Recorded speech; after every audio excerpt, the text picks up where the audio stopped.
All right, folks, well, we're going to go ahead and get started since we do have kind of a packed schedule for today's presentation.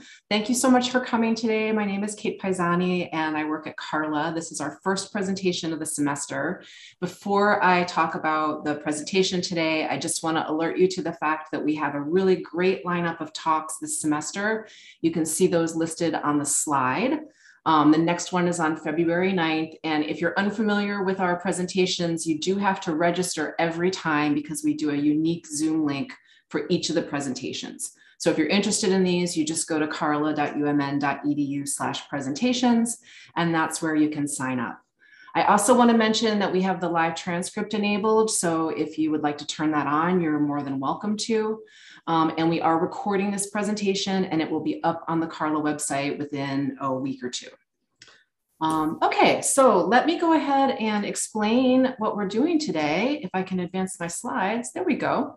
So we have 5 presenters today, and each presenter was a recipient of a scholarship to attend a CARLA Summer Institute. And so they're here to highlight what they learned in their CARLA Summer Institute.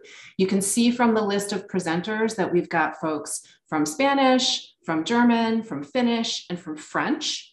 And they all attended, except with the exception of Leiry and Rachel, different summer institutes during summer 2021. So a Foreign Language Literacies Institute, a Content-Based Language Instruction Institute, a Portfolio Institute, and a Transitioning to Teaching Online Institute.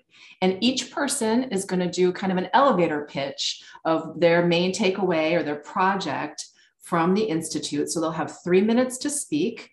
And then after they're done doing their presentations, you all will have an opportunity to interact with them in more detail in breakout rooms. And we'll explain how we're going to do that in just a moment.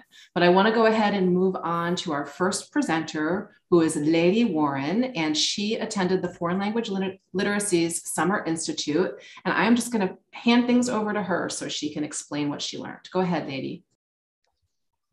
Thank you. Hi, everybody. Thanks for being here. I attended the Summer Institute for Language Literacies, and my main takeaway is the way that you can unpackage any kind of text, such as written, visual, audio, or any other, in a way that is useful for students and helpful for you as a language instructor. So sometimes as teachers, we find difficult how to teach a certain text because maybe it is not a text that we choose or it is not exactly what we were looking for. However, following a multiliteracies approach, you can find different ways on how to work on a certain material, and maybe you find things that you haven't noticed before with that text.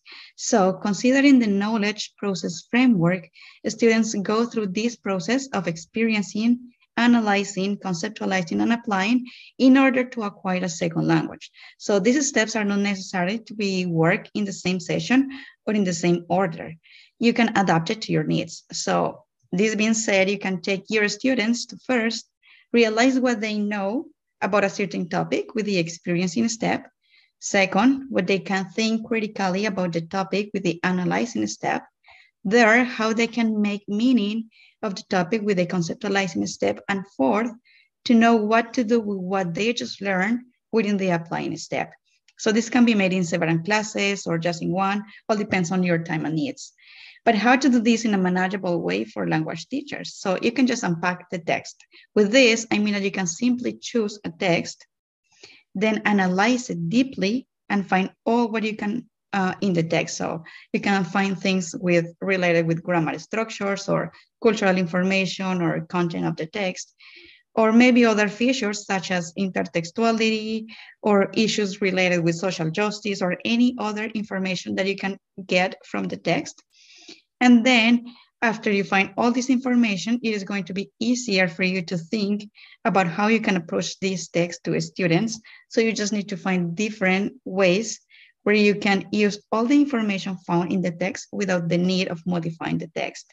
You just need to adapt the task. So all this will help you to manage this part better. So that's it. That's my sum up and the way that now I'm using to plan and to teach. Thank you. Thanks, Leiry. I'm sure people are going to want to know how you're putting that into practice in your classes when we get into the breakout rooms. So thanks a lot for that summary. Our second presenter is Rachel Dodson, sorry, Rachel, and she's a graduate student in the Department of German, Nordic, Slavic, and Dutch, and she also attended the Foreign Language Literacies Institute. Take it away, Rachel. All right. Hey, y'all. I am super excited to get to talk to y'all a little bit about the summer workshop that I attended. So sort of like piggybacking off of what Leiry just said, I was just really interested with this concept of foreign language literacies in general in the classroom. But what really stood out to me was just this really broad definition of what actually is a text and what constitutes literacy in the foreign language classroom. So we had this really broad understanding just of literacy, focusing not only on the ability to write, speak, and understand the language, but also having this general knowledge of cultural and genres within the classroom. And so with this, we learned that text can focus on specific language forms like grammar or vocabulary, as well as like conventions of like genre features and that sort of thing of a specific text, and also just in general on cultural context and like background for a given text in the classroom.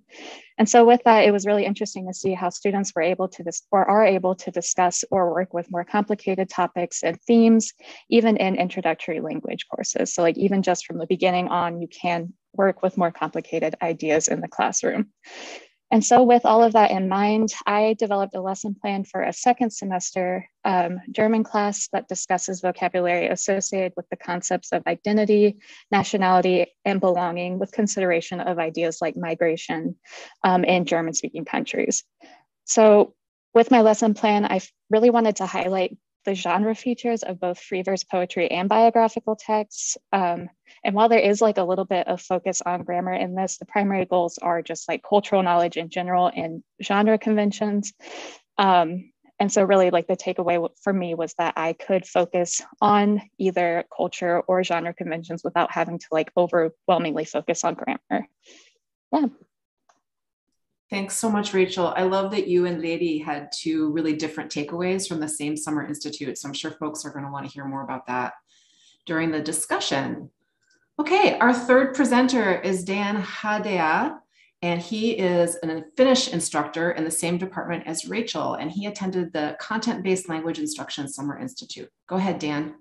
Hi, everybody. So yeah, I attended the workshop on content-based instruction, or CBI for short, which I'll be using to refer to it. So one of the big takeaways that I learned that it's really a curricular approach, not a particular method or a strategy. And really sort of the core principle is that it's based on the premise that language and content are inseparable, like two sides of the same coin, and that language learning occurs best in the context of meaningful activity. And we can make that activity really meaty and academic at any level. So what it does is this CBI approach integrates the content teaching and the language teaching so that the content drives the language teaching, and students are ultimately held accountable for not just the language, but also the content when it comes time for assessment. So the way this is done is what's called the 6 T's approach. And one of the T's is themes. You identify themes for units, and then you write essential questions that can be used for each theme. And these should be themes and questions that promote critical thinking, because that's really at the heart of our mission as educators. For example, in my advanced Finnish course, I've used the theme of the role of government in providing social welfare to its citizens. So once you've identified the theme and then essential questions, then you explore it via authentic texts, very broadly understood, such as via images, objects, and videos. So I did this very concretely by starting off my advanced Finnish course this year by showing them a video of the maternity package, which is a package, it's a box of products that every Finnish mother gets after their child is born. And it contains 43 different items, including clothing, sleeping bag, bibs, a book, a toothbrush, nail clippers, even condoms, all packed in a small box with a mattress that the baby can actually sleep in if the mother finds herself unprepared for a new baby's arrival. So essential questions that we look at, that we discussed in conjunction with this video was, and looking at the contents is, why would a government decide to provide such a maternity package to mothers? Should governments provide such support? What benefits does such support provide? And then how can we measure the long-term benefits of such support? And if you've been following the news on Finland at all, it's been rated the happiest country in the world for many different years. And that's one of the things that this ultimately leads to, is sort of the discussion of how this cradle to grave care can lead to that kind of happiness.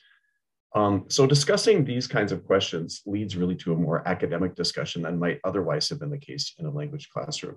So the texts we usually have read up to this point in my advanced Finnish course are authentic newspaper articles and short stories that are chosen because they contain certain grammatical topics that the students are learning. By redesigning the course around themes such as social welfare or, for example, renewable energy, the same grammatical topics can be explored via content that's both interesting and meaningful to students, and via questions that promote deep thinking and lively class discussion. Thank you. Thanks, Dan. I love the similarities across these approaches. So we looked at foreign language literacies, and now we're looking at content-based instruction. So for folks who are here listening, Dan and Leiry and Rachel will all be in the same breakout room to talk about their experience and the work that they did in these very similar sounding summer institutes. So thanks, Dan, for that really clear summary. Okay, our next presenter is, whoops, I just went backwards. Having a little bit of trouble with my advancing here. There we go. Our next presenter is Ashley Henry, and she's a lecturer of French here at the University of Minnesota, and she attended an institute on meaningful portfolio implementation. Go ahead, Ashley. Thanks. It's great to be with you all today. I would have to say that the major takeaway for me from this institute was sort of expanding the definition of a portfolio from, I feel like it's more traditionally conceptualized as like end products and like a collection of finalized products, but really expanding that definition to be something that is a more formative practice. And I was really reminded of the power of having and developing self-regulated learners to whom language learning is meaningful, personal, and a long-term endeavor. And was reminded that it's imperative that we incorporate tools to help students think explicitly about the language learning journey, rather than just the content of our courses, but also thinking explicitly about the language learning journey more broadly. And such tools include things like reflections, strategy, instruction and use, and personalized goal setting. And the timing of this institute landed very nicely as we are rolling out a new curriculum in the lower division French program this year. And so I've been able to implement a lot of these practices that I learned about in our new course for French 1001, the first semester French course. And here, the French curriculum has been using in particular a learning journal and listening log, which alternate bi-weekly throughout the semester. And the learning journal includes many open reflections, thinking routines, and goal setting, as well as culminating in an end of semester more guided reflection that helps students map their experiences onto our course objectives. And then a listening log that really opens choice up to students to find listening sources that are of their own interest and that match with their own interests and needs, as well as, and then mapping onto that some strategy, instruction, and practice for while they're listening and how to approach a certain listening session, because even the same listening task could be approached in many different ways, and then reflecting on that experience overall. And I have to say that reading these assignments was one of the major highlights of last semester, as it gave me an unprecedented window into their personal journeys of language learning. As many of us know from experience of the ups and downs and twists and turns of language learning, gave us a window into that, as well as their understanding of course materials and objectives. And it was very encouraging to see when they picked up what I was putting out there and what I was intending, and other times to direct course and readjust. So I look forward to sharing more in the breakout room if anyone has questions.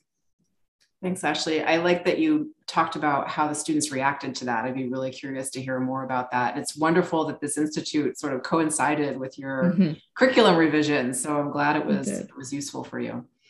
Okay, our last presenter is Alex Corte, and he is a PhD candidate in Spanish here at the University of Minnesota, and he attended a summer institute on transitioning to teaching language online. Go ahead, Alex. All right, thank you. So I'm going to talk about, yes, accessibility and universal design. Both concepts are especially important when we consider online learning, because digital mediums tend to rely more on text and audio content more than do standard in-class environments. This can put students who use screen readers particularly or require hearing aids at a disadvantage.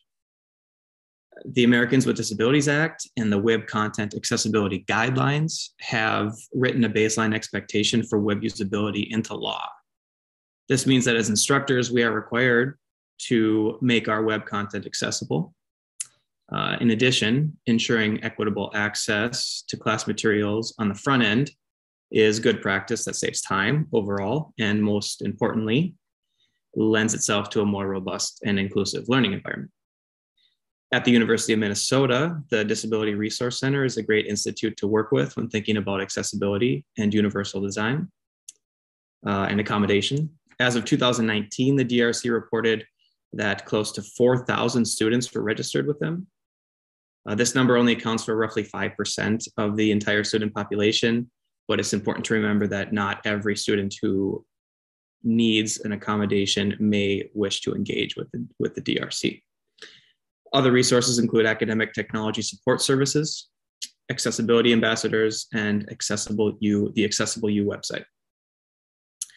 So what can we do to encourage accessibility and universal design in our day-to-day instruction? Some concrete, very simple, basic steps that we can all take beginning today to ensure that we're creating online content with accessibility in mind include the use of headers and table of contents. This is a formatting style choice that allows screen readers to more easily organize information on the screen.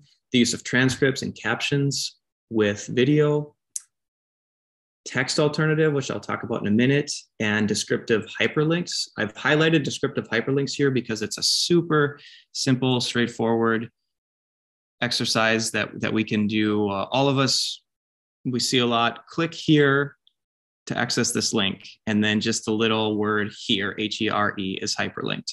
Well, that's difficult to organize and remember. And a better hyperlink might be click here to access, link to Alex's CV. And then I hyperlink that entire phrase so that it's more easily, we can find it easier. And then talking about text alternatives, if you would, Kate, show this image on the screen. I'm going to give one quick example. We can be very, we can not provide a lot of information, as in the first example, alt text, which just says a shipwreck scene, or we can provide a little bit more information, book art for divining nature, a dark seascape that capsizes an early modern frigate as ragged passengers swim to shore. It's not too wordy, and we've also included the name of the author for our alt text, and I'll leave it at that.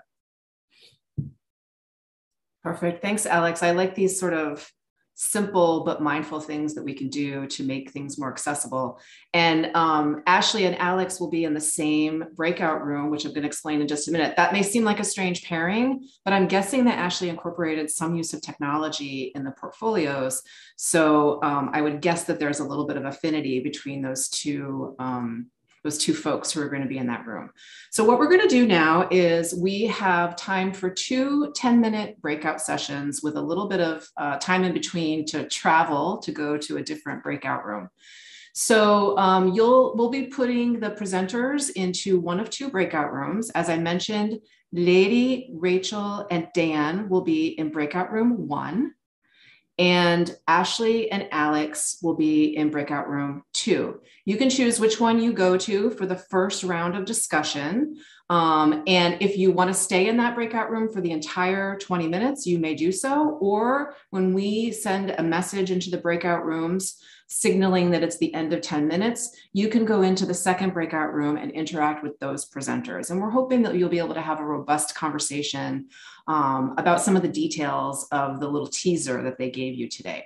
So if you're unfamiliar with how to select your own breakout room, you should see at the bottom of your screen an icon that says breakout rooms with 4 little squares.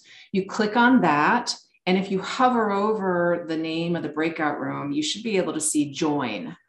So go ahead and choose your breakout room. We'll send you a message when there's about 1 minute left in this first session to alert you that you're close to switching. And if anybody needs help, just stick around. I'll stay in this main room and I can give you a hand.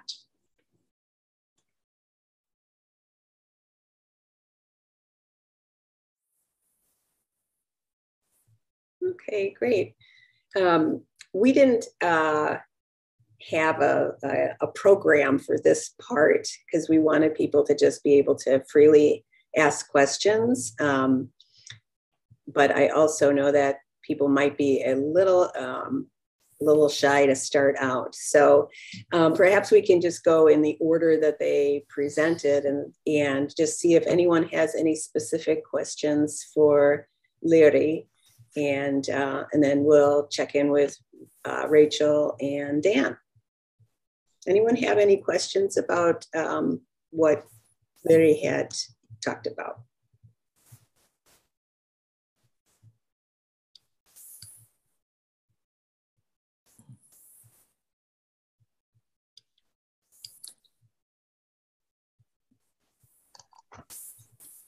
I do. When you do the analyzing, is it different for each text?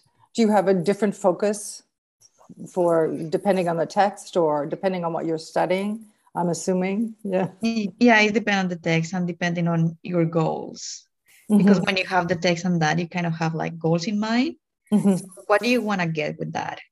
So that you kind of make a different approach. So maybe you want to make a focus on the grammar or something, so you can analyze how is that written or something. But maybe your focus is different, like the content. What does the text say? Or what does it mean? Or what other ways you can use to say something? So it depends on your goal, I would say. Like what do you want to get from it? So that will help you to know, like, okay, what can I do with the text? When you focus on the grammar, for example, then I'm assuming you somehow wrap into the meaning of the text. Somehow, yes. Yeah, because it's important for them to know. Yeah, like what do you mean with if you say this sentence with this tense? What does it mean? And what about if you use this tense? Is it different? Is it the same? Why do they use this tense and not this one? Or how do they use this? Like maybe they're using something in present, but when you understand the context, they talk about the past. So why do they use present if they mean past? So all that kind of things. So yeah, that's related with the content as well. But of course, like the main idea that you have behind it is the grammar. Okay. Yeah, thank you.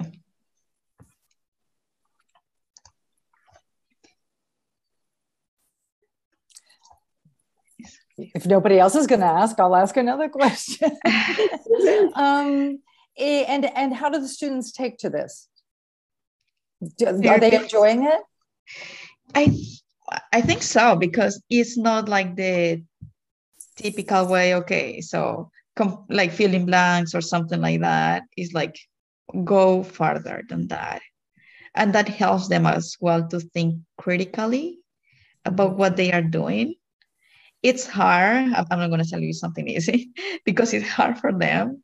They are more used to think more like in the box. So it's hard for them to think farther than that. But it's like with time. If you continue doing this, they get a point when they are like, okay, now I know what you expect from me. So it's not going to be just like, okay, preterite, imperfect, because that's the rule. No, it's like going further. So it takes time, but I think it's practice, and it helps them as well to see the text from a different perspective and not just like, okay, that's a song and that's it. Like, okay, what can you get from that? What can you critique maybe? Do you agree with what they say? Why not? Or something like that. So yeah. Does it? No, I asked because I've tried to do this before, and sometimes it's like, no, why bother with this? You know, we just want to jump in and do the word by word reading. Sure. But anyway, does it work better on one level than another, have you found? I am with the same level that I was teaching, that it was intermediate Spanish. Mm-hmm. So I have not like tried this with any other level because I'm just teaching this one. Which level are you teaching? Intermediate. Intermediate. Okay. Okay. Yeah. All right. Yeah. So they are kind of in the middle, not too much advanced, Mm-hmm. but not too basic. Mm-hmm. So they are kind of in the middle when you need to give like certain type of structure mm-hmm. to help them, like that scaffolding. Yeah. Mm-hmm. And I see a question from Marie in the chat about the steps. I think all of them are important, but it depends as well on your goal is the same than the previous one. I think it's the applying one. It's, in my perspective, is the one that kind of sum up everything, because it's when you really can show that you understood all the previous ones, that you can analyze, that you can experience, and that you understand the topic or the main focus that you're doing on that. So I think the applying part, it's quite important, because when they can reflect your learning, and they can use that knowledge in a different way. So it's a good way to see that if they really understood the topic or not. I'm going to jump in here and ask a question that Beth posed to Rachel, since Rachel was in the same course. She asked if Rachel could share one or two steps of activities or analysis that her students did. Yeah, definitely. So the way that I designed this lesson plan was around this poem that I had. And this poem like uses a lot of adjectives and a lot of language to describe like daily life in Germany, and it focuses a lot on German stereotypes. So one of the activities that I had, just as like an experiencing activity, kind of like feeling out how they evaluate certain language in the poem, I had them, or I haven't actually done this activity, but the plan would be for them to fill out a text matrix that focuses on like positive, negative, and neutral language within the poem, just to see sort of like the emotions that they kind of associate with different words. And so from there, one of the other activities that they do as like a scaffolding activity is to talk about like stereotypes that they associate with the United States and Germany, and kind of take those lists that they have in this text matrix and compare the two, and make just these like comparisons of what they thought before they read the poem and sort of what they're seeing in the poem itself too. And then like just continuing on from that, they just to like have some sort of like, not like grammar, but like vocabulary exercise. I have them work with a dictionary to try to come up with substitute words and see if there's like the same kind of connotation between the words and that sort of thing. And it kind of like progresses as they're talking about like language and emotion associated with these ideas of identity and belonging in society, and how they feel themselves. And then in the end, they end up writing a poem themselves using like the same kind of language. I think total it's like 10 activities. It's like a 2-day activity that I planned out. So great. I love that. Particularly that idea of drawing attention to the connotations of word and sensitizing students to both the literal meanings and differences, but the cultural connotations that go along with it. Right. Great. That really fits with the whole idea of identity. Yeah. Thanks.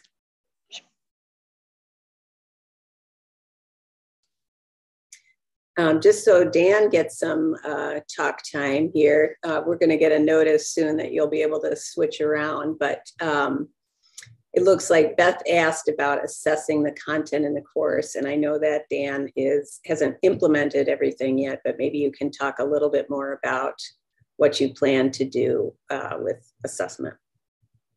Yeah, so one of the, I just sort of started to implement this in the fall, this past fall. And one of the sort of suggestions that was given in the workshop that I did is doing sort of a culminating synthesis task, like an oral presentation where you have, for example, just to take this concrete example again with the maternity package, what kind of support does the government give to new mothers in the United States? And comparing that for one thing as a presentation, looking at first, we explore what happens in Finland, comparing what happens in the United States, and then looking at, there's a bunch of other countries that have followed Finland's model. actually. Scotland has followed it now. New South Wales has followed it in Australia. And so looking at the reception, what they're doing in those countries and why those countries specifically are doing that and following the bandwagon. So sort of that's a way to sort of, you know, look at, again, this sort of comparative, look at these societies critically and see why these particular societies are deciding to do that following the Finnish model. Yeah, and we do these presentations like in class too. They do everything in class. Yeah, because you're looking not only at the literal content, but also then interpreting it and taking it to that comparative level, which is a higher order thinking. Right, right. Nice.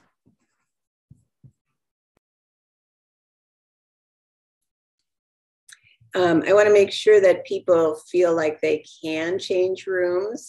This is the change out time. So if you want to check out the other two presenters, we'll just wait for a couple seconds here while people come and go. We'll just pretend that we're in a real room and people are just coming in and going out, and no one has to feel awkward about that, right? It's so different though when you're on screen and you can see everybody. While we're waiting for other people, I just want to say, ooh, well, she left, never mind.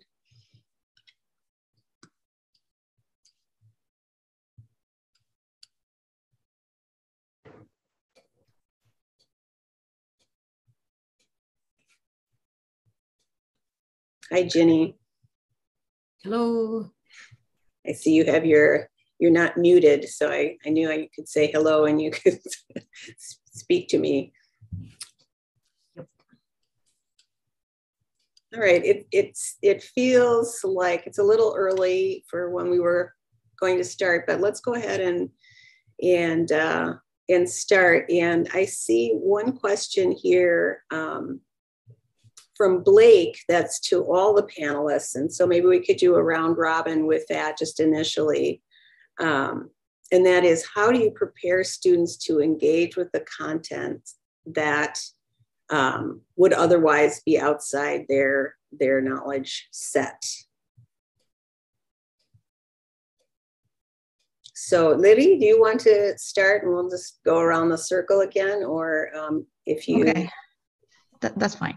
So Blake had another question as well before relating with the guiding principles when choosing an ideal text.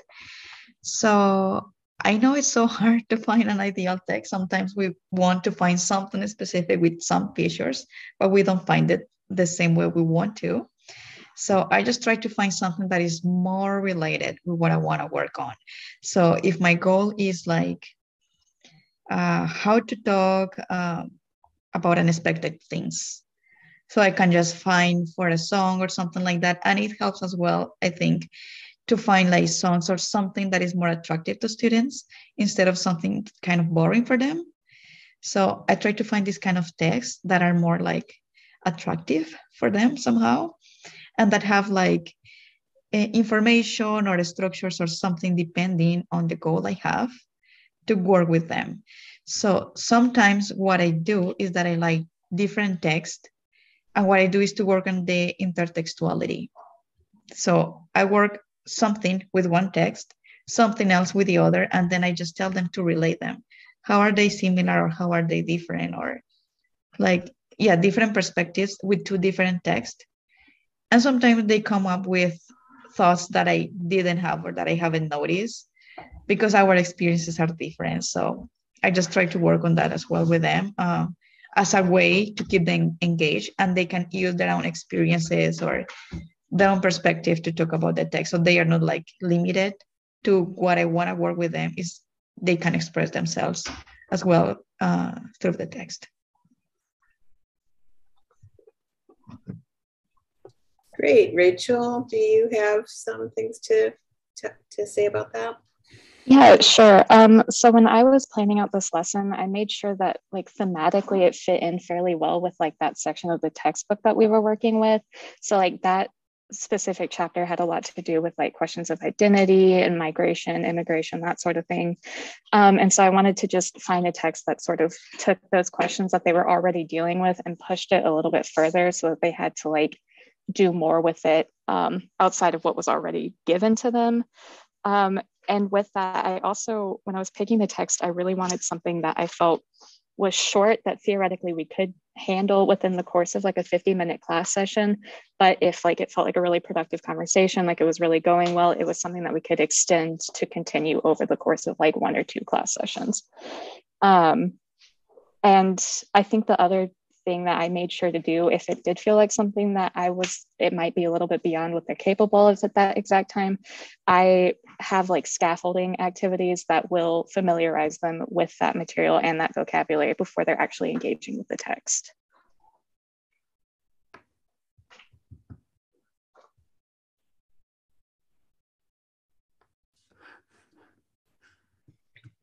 Great. And Dan, maybe you presented this in your 3-minute elevator speech, but perhaps you can say more about how you would prepare students to engage with something that is, I wish happened in the United States, but does not. Oh, I can use a different example, actually. I can use an example we just did in class this week in my second year class. We have we're talking about Finnish history right now, and there's a really broad range of knowledge, background knowledge on Finnish history in terms of what students know. Some students know a lot, some students know absolutely nothing. So what I do is I give them these particular dates. I just give them a string of dates, and then I just say to particular pairs, groups, I say, take this date, find why you think it's a significant date in Finnish history, significant year. And I have them I give them limited time. They create a really quick, this is all done in Zoom because I'm teaching hybrid right now. And they just create a little quick presentation on it. And it's really, and then after that, my either me or my TA will do presentation on what we would like them to know about Finnish history, for example. And it's really interesting what they find by Googling and the kinds of things that they focus attention on, as opposed to the kinds of things that we think they should take away. And so that's something that's really easy to do, and the students really like to do it.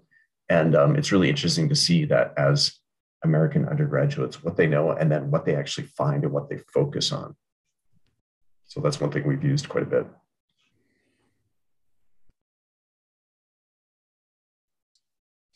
Any other follow-up questions to this particular larger question, or does anyone have a question for any of these speakers that you'd like to say? And if you don't feel like unmuting and saying it live, go ahead and put it in the chat. Can I ask Dan, can you give a specific example of your history thing? What do students find that they think is important? Yeah, so I gave them 1952. Which they found really easily was the Olympics in Helsinki. And they were really focusing on the number of gold medals that Finland won. And really which of course is important because that's what people think about with the Olympics, but really we want them to take away is that the Olympics were originally supposed to be there in 1940, and they were canceled due to the Winter War and because of World War II in general. And then Finland was completely, was crushed basically by the 3 wars that it had that most people don't know about. There was the Winter War, the Continuation War, and the War of Lapland, and had to pay heavy war reparations back to the Soviet Union. Was very poor. And so the significance of having the Olympics in 1952, just 7 years, 7 years after the end of the Lapland War, really is what we want them to take away, is the significance of the building that they were doing to build all the structures and the sort of the national pride that happened after, while they're paying all these war reparations to the Soviet Union, and they're just focusing on medal counts, so that's an example that Finnish people would think more of the context, the historical context of that event and what preceded it, rather than the number of medals, which of course is an important thing, but it's not the first thing they would go to.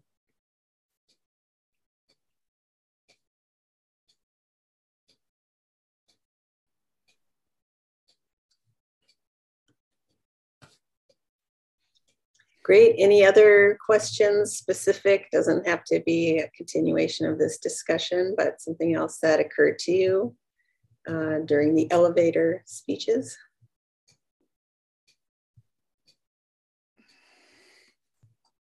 I have a again a kind of a general question that you may have addressed earlier, all of you. But one of the kind of scary things about doing content-based instruction or text analysis early in the curriculum is that you can't really expect students to do a lot of things or know a lot of things, and the kinds of text you choose. I mean, Dan mentioned it in his presentation, are often chosen because they are good examples of a particular structure that we want the students to learn, and it's kind of nice to when that's.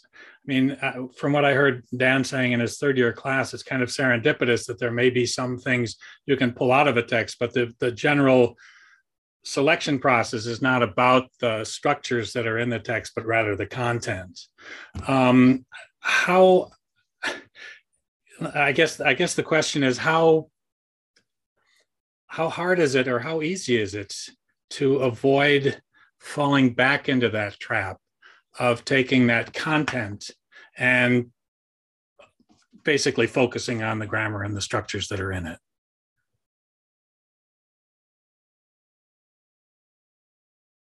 Again, general question for all of you. Yeah, I guess I would say that the whole CVI approach is that the grammar emerges from it. You identify what you want to do, but you could use like the maternity package at all levels. And I've thought about, I started at the advanced level because that's the easiest level to start this at. But I think you could do it at the first year level and just say things like, what is in, grammar wise, so finish counting how many of this, how many of that. And in Finnish, we have this existential construction, which is in the box is, instead of there is in the box. So you could take that and then just say, use really sort of grammatical structures. So you have still structures that you want, but you first choose the object or the content, and then you figure out how to get the grammar that you want. And the good thing about, in the workshop that I did, it was a lot about images. Laurent, who is the workshop organizer, is a lot about images. So taking images, there's so much you can do with an image on a really basic level, and I think on a really advanced level, it's very sort of scalable that way. That's the beauty of it. Whereas a written text is different. That's harder to do that with, I think. Not impossible, but I think just more difficult.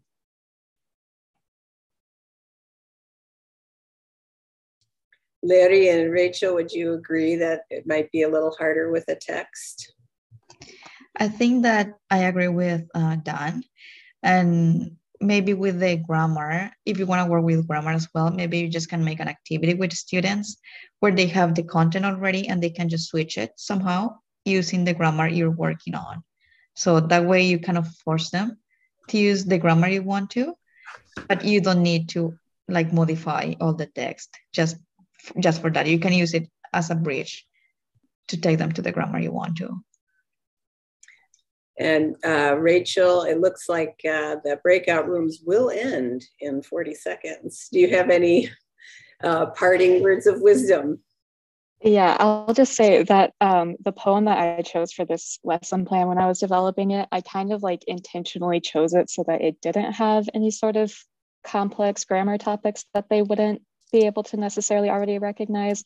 It's just very simple, subject, verb, adjective, object kind of design. So that way they aren't overwhelmed with something that's just completely new to them. So that was my goal with that. Great. Well, we'll all be sucked into the main room just in a few seconds, but thank you.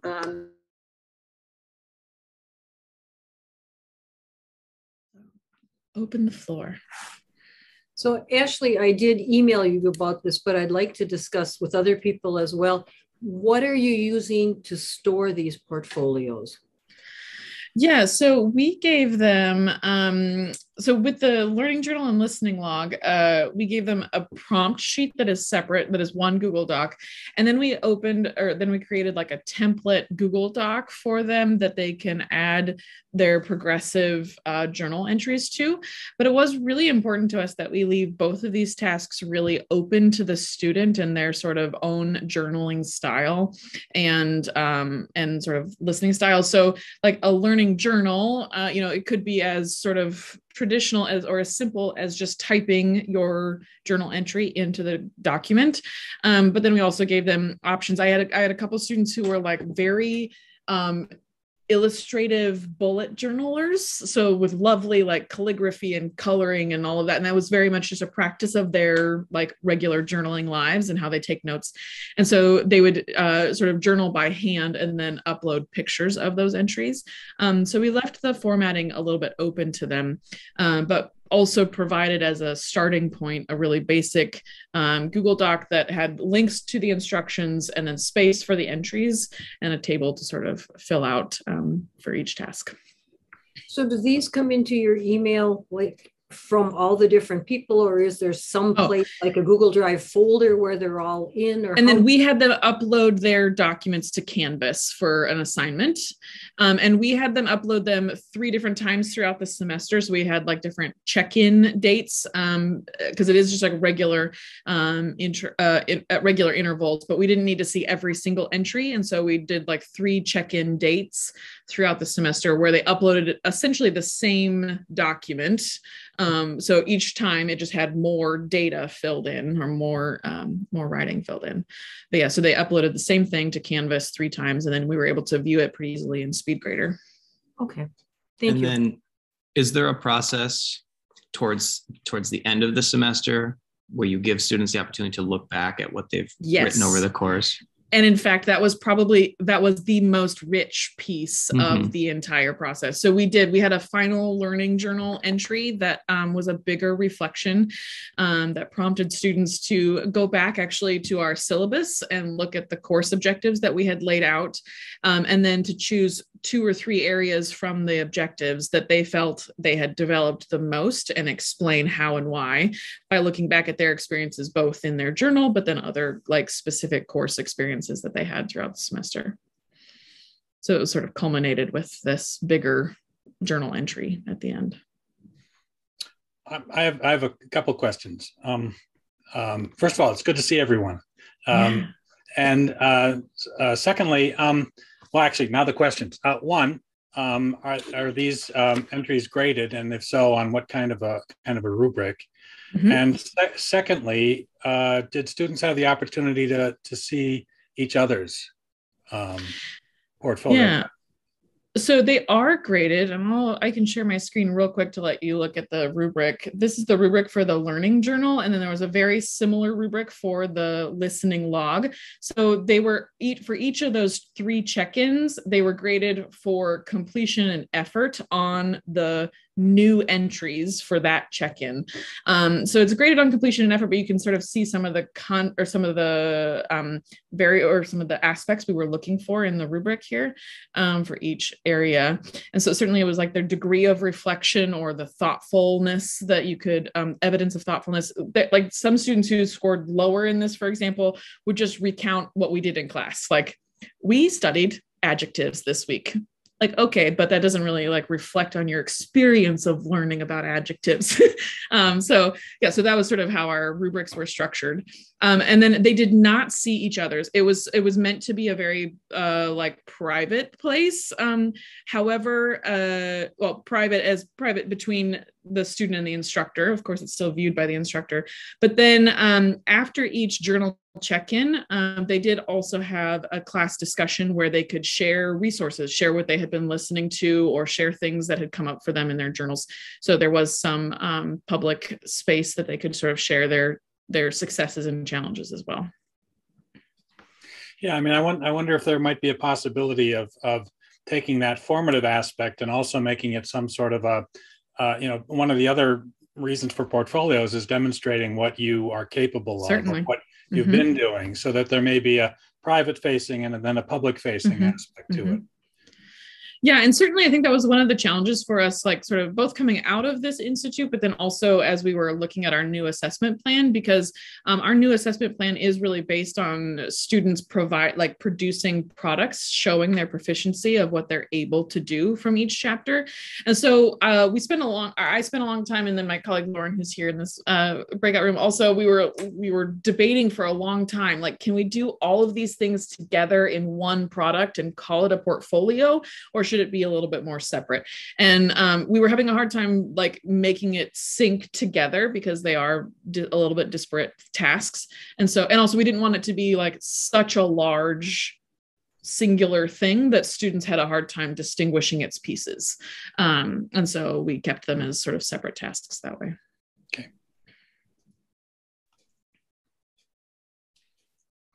I did a little research on it, but I haven't tried it yet. But I was looking into e-portfolios in Canvas.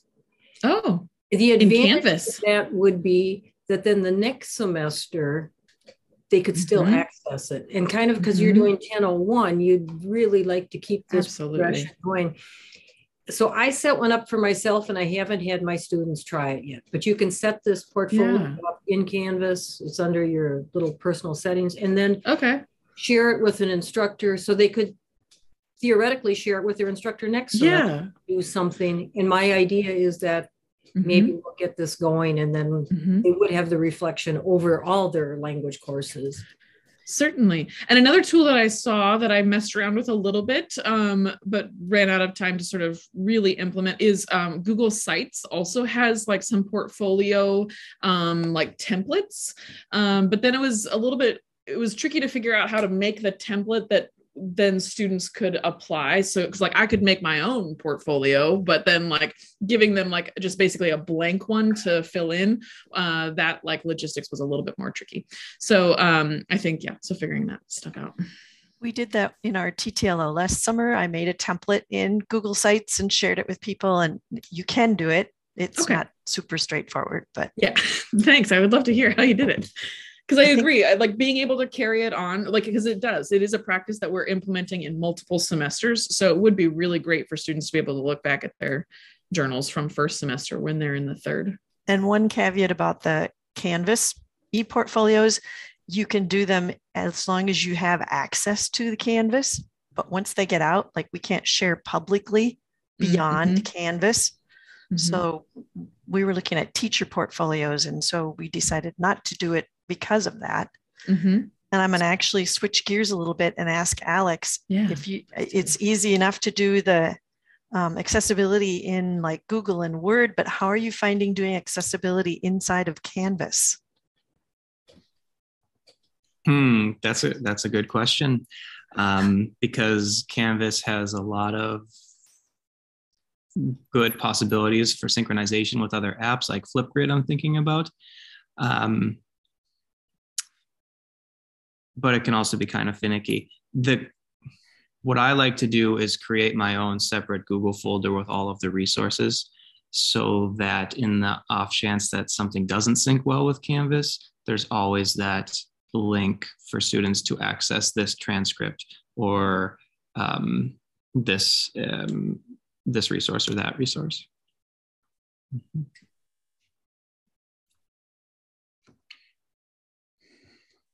I have a follow-up question, or to ask Alex about the accessibility, in particular, your idea about the alt tag for images and so on.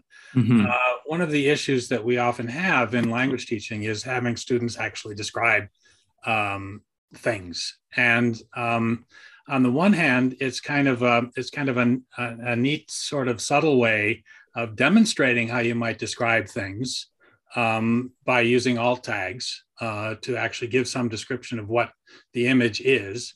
On the other hand, it kind of subverts the kind of goal of an activity, which might be a descriptive sort of activity. What kinds of solutions might there be to that?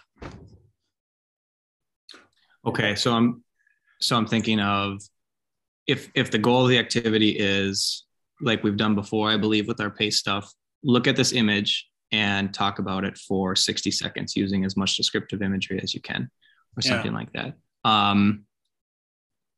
yeah, that would be very difficult to do using alt text or for somebody who couldn't see the image, right? So what I think of initially is working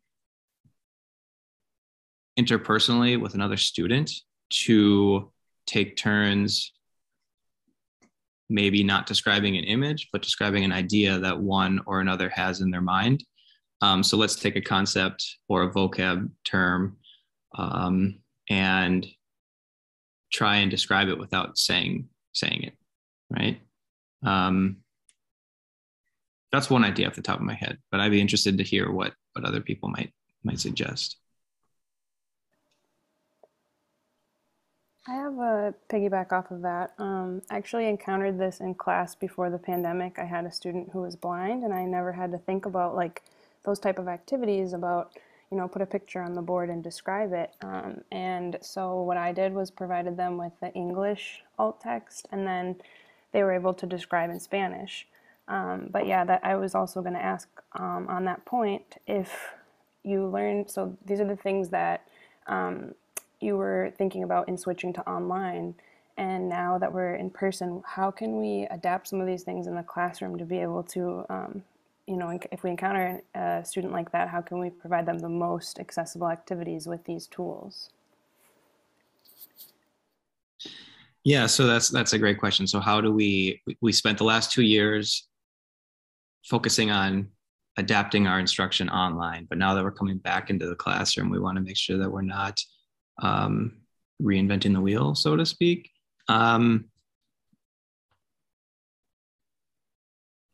like the idea of giving the English, and then students can then use that to translate into Spanish. But I also think that the alt text as a meta activity could be a really good way to have students work with adjectives, but also have them learn about proper universal design techniques, because it's a skill that not only helps everybody in the classroom, but then it's very valuable to know once you're out in at work, right?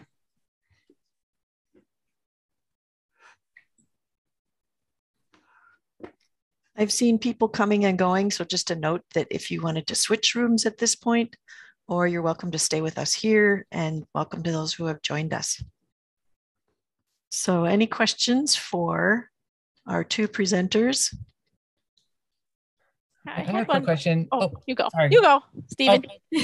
Okay, thanks. Oh, it's really fast. It's kind of a practical or technical question, but I'm kind of curious for the French portfolio, like over how many semesters the sequence will go, and whether at any point the portfolios will shift from like reflections in English to reflections in French, or is it kind of always in English? Mm-hmm.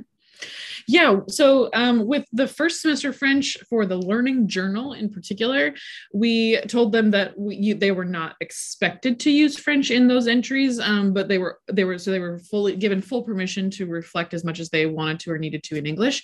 But there was also a journal prompt, so we gave them like a list of about 10 different prompts to like inspire their entries, but they could choose from any of them. And so, and one of those ideas was like, try out some of the French you've been working on this week. And so they could sort of incorporate some French there if they wanted to. But yes, certainly we do. But we talk a lot in our courses about intentional translanguaging and being intentional about our language choices. So as we move in, we are also certainly opening the door to letting students translanguage in their journals, and then eventually pushing towards more and more reflection in French. But I do think it's important in sort of this meta space about thinking about language learning, that students really be able to express their full experiences using the resources that they have. So I think it would definitely be a progression, but it would be a great place to incorporate, like to sort of open that door for that proportion to be bigger and bigger in French or whatever the target language is. Yeah, and that was actually one of my questions. So thank you, Stephen, for asking it. But that was, and my other, because I wasn't in the first part of the breakout rooms, you probably talked about this already, so my apologies, but I was wanting to hear a little more details. It sounded like you just said there were 10 prompts and then so they did this across the semester. Yeah, I was just wanting to hear a little bit more specifics about what it was you tried out, because this is something we've been wanting to do in German for a long time. So yeah, so there's a kind of the two tasks that work together in lockstep. So the learning journal is just a very, very, very open task to the students to reflect. And we simply say, like, based on the last 2 weeks, think about the learning journey and write about it. And so then we give them some guidance in and some of the guidance is more closed than others, but it's still, so the format, we give them some ideas about formatting, but we like the instructions read something along the lines of, feel free to write reflections, doodle and draw, add interesting pictures, share thoughts and insights. Are you a bullet journaler who thinks in lists? Great. A visual person who likes diagrams and pictures? Awesome. So we really wanted it to be like their own space to like express their journey and to write about it. So we give them ideas about format, but then also keep it open, and then include things like that they should include some evidence. So not just, oh, this week was hard, but like, what about this week was hard? And give examples of activities or pieces from the course that were particularly challenging or a success. And then, and then language use. And then, we give them a starting point of about 10 different like journal prompts that they could choose from, but they could also write others.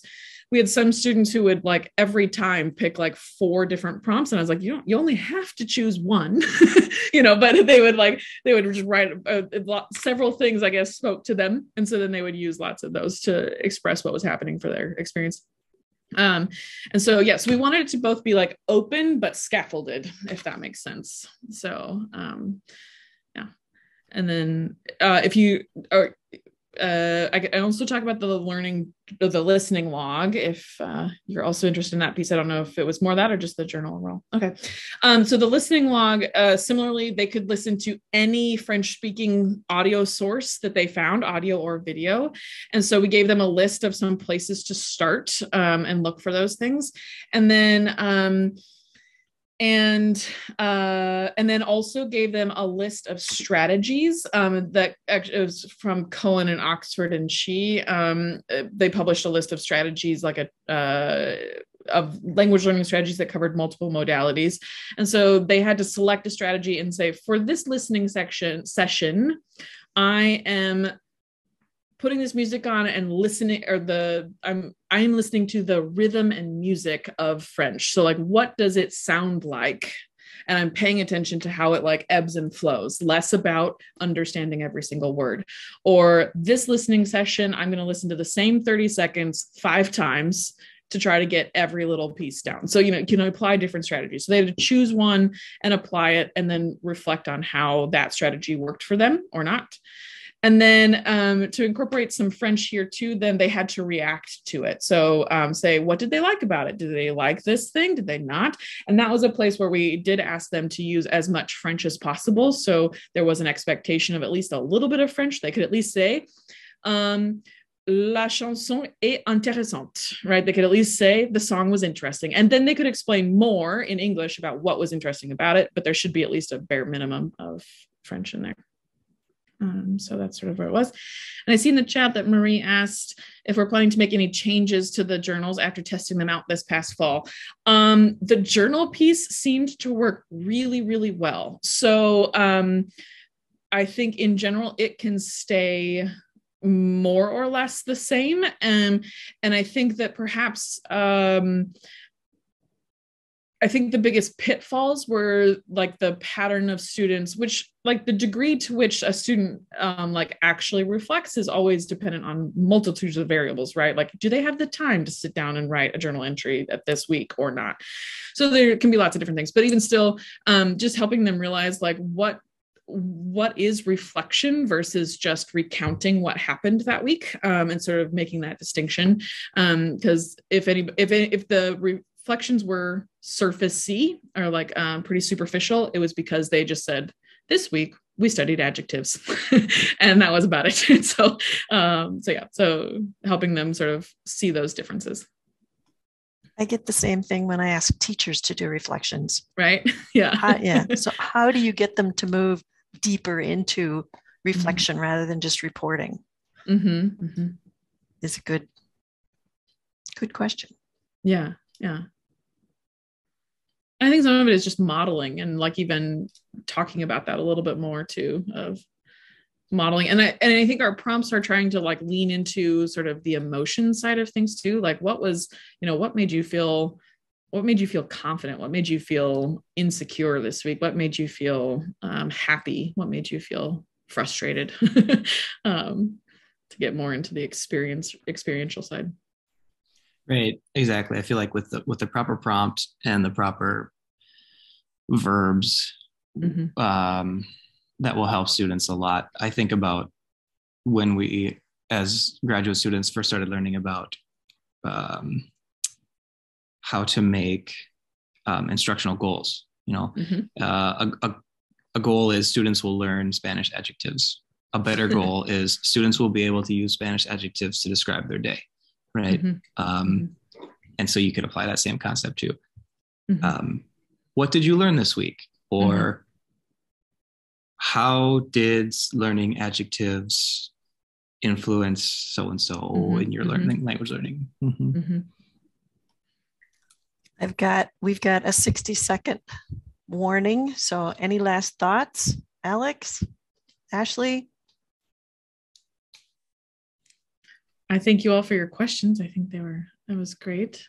Yeah, I mean, I was curious. Everybody. Yeah, thank you both. This was really interesting. I mean, Ashley, you mentioned that the learning journals went really well. Did that mean that the listening log didn't go as well, or did that go well too? It also went well. I think potentially, maybe continuing to think about how we are sort of presenting the options of strategies and like just the quality of strategies, could potentially be a place to like continue to beef up or continue to improve. But then the other thing that I meant by that is that the learning journal piece, as we move through the course sequence, the learning journal will essentially stay the same, except for increasing the proportion of French that's used. Whereas the listening log, we're planning to alternate modalities. So it's listening in 1001, then reading in 1002, and speaking in 1003. So like that's the sort of progression and change that changes. Okay. Yeah. What was the book that you said you got the strategies from? It's an article by Cohen and Oxford and She in 2002. Thank you. Yeah. Well, thank you both very much. This was very interesting. All right. Thanks, guys. Thank you both. And we'll see you back in the main room. Marlene. Okay. Welcome back, folks. We're just waiting for everybody to repopulate the main room from the breakout rooms. So bear with me for just a minute while that's happening.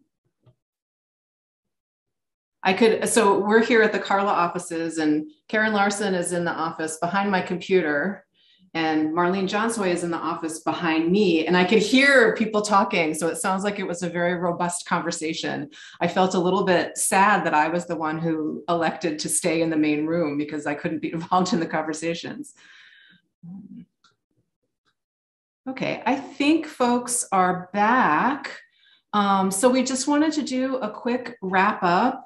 I want to begin by thanking our 5 presenters. And if you want to do a silent round of applause or do the clapping emoji in your screen, please feel free to do so. We were very adamant about staying within a 3-minute time limit for these elevator pitches. And so I want to commend all 5 of them for doing that and for being so polite when we were being so adamant about the 3 minutes. So we're really grateful for all of you. I also want to mention that we are running the scholarship program again this year. This is a collaboration with the CLA Language Center. And if you are a PNA language instructor or a graduate student at the University of Minnesota, you can find more about the scholarship program at the link on the screen. I think Karen is putting all of these links in the chat as well. There are some differences between whether you're in one of the language departments in CLA versus whether you're in CEHD, but all of that information is spelled out on our website. You can also find out more about all of our summer institutes that we're offering this summer. We are really keeping our fingers crossed that we'll be able to do some in-person institutes in summer 2022, but there will also be synchronous and asynchronous online options. And then finally, as I mentioned earlier, we recorded this presentation and the recording will be available on the CARLA website in about a week. We want to thank you all for coming today and for your adventurous spirit in moving back and forth between the breakout rooms. If any of you came to the roundtable that we did about a year ago, you might remember that it was slightly chaotic because we didn't factor in time in between the sessions for people to change rooms, and not everybody had the updated Zoom client. And poor Karen and Marlene were just scrambling to get everybody where they needed to go. So hopefully today was smoother. We wish you all a wonderful spring semester, and we look forward to seeing you at CARLA Talks in the future. Thanks so much, everybody. Have a good day.